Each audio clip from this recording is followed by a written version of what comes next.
ani cu sănătate, să vă dea Domnul tot ce doriți. Zile senină și fericire, la mulți ani să trăiți!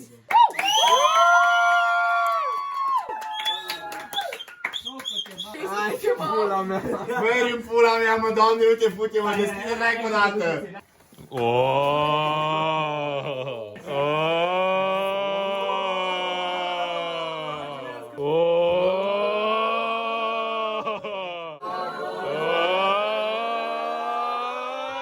Ai odată!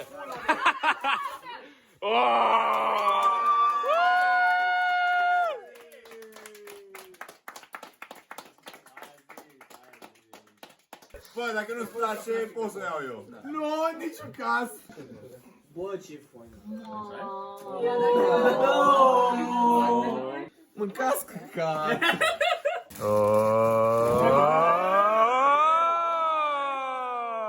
Și tu, fraiere, n-ai vrut să vii. Taci, mă, da! Stai, Da, trebuie! Ăsta-i vivul meu și al Ciobanu! Aoleu! Denis! Epopeea! Epopeea! Hai, Face și noi poezii ca și tovarăș? Trebuie până mâine! Da, Denis, dragul meu, pune jos. Stai un pic! Mulțumesc că ai deschis cadoul lui Ciobanu! Ziceți epopeea. Stai, desface și imediat. Trebuie. Acum, hai! Da? No, deci, am început, Oh, boy! am uns 6 luni acest plan, când Denis s-a pus să plângă în pula mea la mine pe terasă, nu știu ce pula mea au avut și nu mai erau taxiuri, că era pandemie și carantină de noapte și pula mea au trebuit să... Eu făceam în 6 ore dacă dădeați 1 milion și o bea. No, și pula mea, o trebuie să stau cu el acolo și să pun el să zică că bă, eu de 20, să bag pula mă, auziți, bă, gen, mie îmi trap o chitară. Gen, dacă te prinzi, mie mi-ar trebui o chitară de 20, na, și a fost ceva de genul, eu eram foarte bat. Și cumva, nu, am scris, la ultimul mor de bat care am fost, am scris că Denis la 20 vrea chitară, numai că mie mi-e și cam Blenis 20, ritară și... Am zis că bă, asta e oportunitatea perfectă, că m-am întors, ne strângem, nu știu ce să dăm. No, dar aia e altă poveste și aia continuă Ciobanu. Oh, boy! Vine Bobby la mine, cred că la ceva crack house, tot așa, în care am stat până la ore obscure de 4-5 dimineața în pula mea. Zice, bă, trebuie să ne organizăm. Bulică ăsta vrea chitară de 20 de ani. Ok, fine, a zis că am sunat responsabil. A stat cu Mihnea până la nu știu ce ore ca să ne uităm pentru chitară. În contextul în care noi eram la mine pe terasă și Denis era foarte mort la mine în living, la nici 10 metri. Și noi urlam, dar nu-mi place culoarea asta în pula mea. Fast forward încă câteva luni în care au rămas cam stare, că am zis că mă uit eu. Mă sună Bobby, nu știu ce, într-o zi, bă, chitară. Zis, mă, ok, bun, chitară, foarte bine, eu mă uit, da, sigur. El se pune să vorbească cu restul lumii. Bă, nu știu, am dat bani, cred că sunt acolo. Bă, chitară au fost 3 milioane, restul e în bun. Băi, dacă asta a fost 3 milioane, îmi tai cu aia. Bă, ce sexy arată. Denis sau chitara? Chitara. Ce contează? Și chitara. Și chitara. Arată foarte bine. Bă, I'll finger them both. Eu am adus ca să strânge foc atâta, trebuie să vă spun și eu. Vedeți că eu, când ce spun, se împlinește. Se strânge Bob, strânge oamenii, vorbește cu oamenii, nu știu ce. Avem un grup făcut, avem Stai, că dacă pin, stai așa, mult. Lasă cuțătul din gură, hai să te pun și eu de la mulți ani.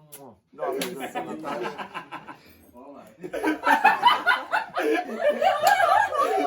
Bă, cumva, prob, nu știu ce, avem un grup făcut, oameni făcuți, chitara e luată, banii strânși cu chicul, hai?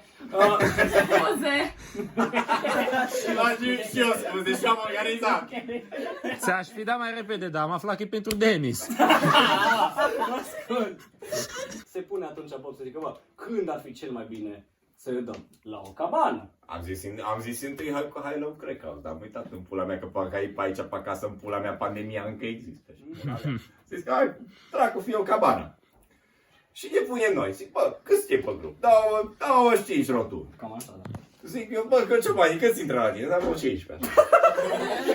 A zis, nu, ne punem cu tot ca bani. Da, mă pune acolo, zic, dă repede, Polix, ca banii de 25 de oameni. Mă pun acolo, repede. Zic, bă, frumos, 40, 50, 60 de milioane pe cabană pe weekend. Zic, stai un pic, că nu vine nimeni atunci. Îi dăm cadoul la Denis și plătește el 60 de milioane. Ceva nu pușcă. Omul ăsta s-a pus să caute pe Google Maps kilometru cu Kilometru. pătrat fiecare cabană în rază dintre Oradea Cluj. Da, Deci e da. inuman. Și cumva am dat dracu de cabana asta. Doamne să No. Nu, mă pun, hai, cabana avem. ok. Hai să vedem cine vine. Nu, mă pun, bă, cabana în 2-3 săptămâni, vii? Da, sigur, sigur. Bun, fast forward to săptămâna trecută. Bun, peste o săptămână, vin acasă, pula mea, cadoul lui Denis, cabană. Am chemat cam, inițial au fost 27 de oameni, așa. din care cam 15 s-au strâns și cabana e după 25. Am ajuns să chemăm 35 de oameni și cumva dracu ne-am strâns cât suntem. 20, cam 20 o fi, da. Și la care vorbesc cu Marcu lunea trecută, am uns câteva zile. Zice Marcu, bă, dar la Denis când pula mea zicem că dăm cabana? Zic, bă, pe Denis am sunat primul. Eu am vorbit cu el cu o săptămână înainte că ce faci în weekend? Da, nu știu, poate mă duc în Oradea. Zic, bă, stai mă că sun acum. Sun pe Denis, zice Denis, bă, că nu vin, că nu pot, că nu știu ce. Zic, da, minune, sun pe Ciobanu, zic, bă, Ciobanu. Mă să bună Dumnezeu, mă. Făcut acolo un plan în 15 pași, cu 70 de variante. M-a sunat la 11 noapte. Bă, atâta a putut sta cu el să dezbate, să ne batem pula, să râdem. Mă pun acolo, no, hai, rezolvăm problema de la bază. O sun direct pe măsă, Bobi. Băi, Bobița, mă sună mama. Mă sună Pășcuț. Tu-ți bați joc, stai un pic, cum adică te-o sună Pășcuț? Mă sună Pășcuț. Trebuie să mergi la cabană. Asta a fost marți. Îmi trimite măsa seara mesaj. Nu, am vorbit cu Denis, azi mâine te sună și zice că vine. Că sun pe Ciobanu, zic, da, Ciobanu, e treaba rezolvată. Ziua următoare. Mă sună Denis, zice, bă, Bobi, mi-a dat tati subtile, nu pot să vin, bag pula, căcat. Distracție. Zic, nu, ceau. Eu acolo direct, cădere nervos, că futu-ți morții mătii. Bă, futu-ți morții mătii. Nu, asta a fost nervos. Câți oameni te-o sunat joi? Bobby și Ciobi de vreo, Da. aproximativ Eu am zis 20 de ori. Da, neironic, da. 20 de ori. Asta o să creadă că-i luați elicopter. Nu, mă pun eu pe drum. 25 de ore frumos. Zic, da, 25 de ore pot să vorbesc tot timpul ăla la telefon, pot să-l fug pe ăsta că vreau la cap. Da, mă pun, sunt pe Denis. Bă, Denis, sigur nu vii, că bă, nu cred eu că e de părinți, am vorbit cu amândoi. Nu, că nu știu ce, că nu se poate. Zic, ba, să-mi bag pula, că aveam 180 la oră și eram gata să fac așa. Să-mi bag pula. Mai nervos ai fost atunci să-mi Mă sună Bob, la ora, nu știu, 5, 6, whatever, nu, aveam ore până am zis, da, Bob, rezolv. Îl sun înapoi la 11. Coaja, ce-ai făcut? Eu, ups. Îl sun la 11, îl sun la 11, ca norocul răspunde, nu știu ce, bea o bere. Foarte bine, hai să vorbim, cum vin la cabană. Zice că, că ai mei mi-au zis să nu vin, că trebuie să merg la Oradea. Zic eu, bun, ți-o zis clar, Nu, sau poți să ți-o dat citesc. subtile? Nu, poți să citesc, poți să citesc. Nu, actually nu, dar nu ți-o zis. Eu zis Ciobi, face, nu, tu vii la cabană. Da. E ok, am rezolvat. Nu trebuie să știi nimic. Dar am rezolvat tot. Tu vii la cabană. În Bun. moment, eram în camera de cămin. Eu m-am dus în budă, mă căcam, efectiv, și era, mă, rezolv terminul la cabană. Trebuie să Era așa, la era cabană. Vin la cabană. Nu există să nu vin la Da. Vin la cabană. Denis, nu ți se pare weird că toată lumea ți-a zis de Da, cabană? exact, pula mea. Am început să suspectez ceva în momentul în care mi-a zis Bobby că, bă, e un motiv foarte bun. Lasă-mă să zic, eram treaz de 25, de 24 Da. de ore, din care conduse erau 23. Se înțelege pe chestia asta. Eu aveam la bord 1,5 litru de cafea și 3 mausere. Aveam un puls de aproximativ 150 de ppm pe minut.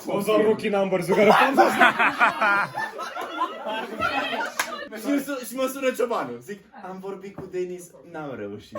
Zic, îmi bag pula, ceau, îl sun pe Denis. Denis nu răspunde. Îl sună 2 ore. Nu răspunde. Îmi sună a 3-a oră. Nu răspunde. A 4-a oră în pula mea răspunde. Zice, da mă, ce pula mea vrei, că am lăsat-o și pe asta în cameră.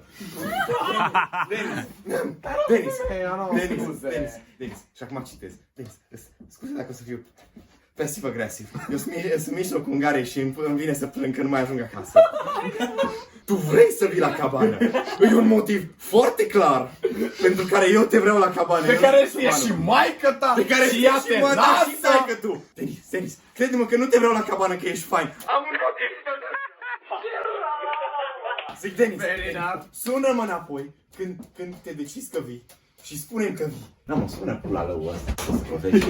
Inițial am zis, da, stai că scriu. Zic, Denis, am 140 la oră, eu nu o să stau să răspund la mesaje. Mai mă sună pe mine. Ăla s-a panicat că, vai, doamne, la ora 11 eu dorm pentru că s-a antrenat și s-a angajat. Am zis că o sună 11, era 11 jumate și o sun și după aia mi-am zis, ai de pula mea cât e ceasul, ea lucrează mâine, vai de pula mea, am deranjat.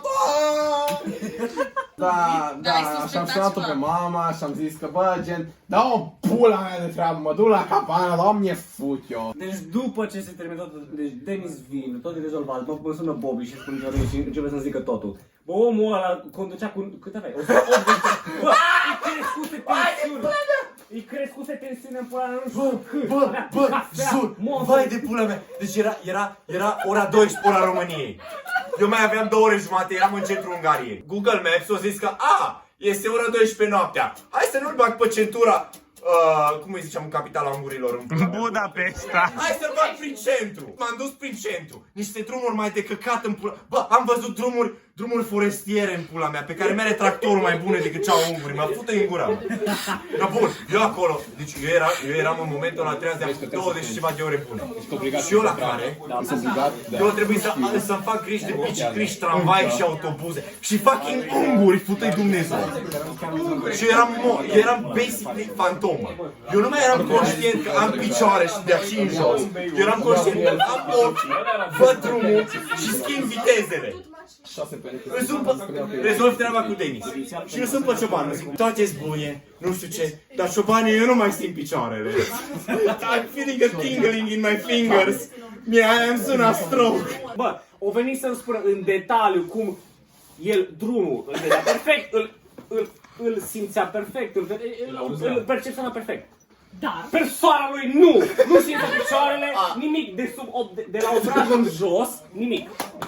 Și i-am zis frumos și cred că l-am speriat un pic pe Ciobanu, că am zis, Ciobane, zici că am un out of body experience când nu vreau să o set out. Da. Cred că e un semn rău.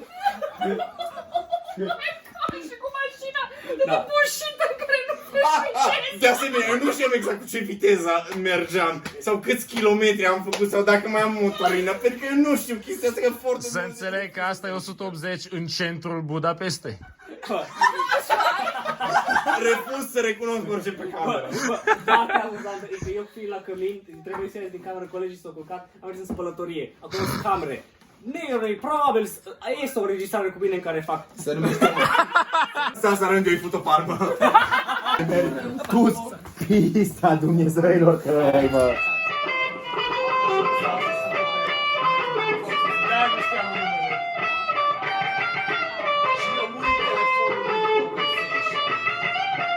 No!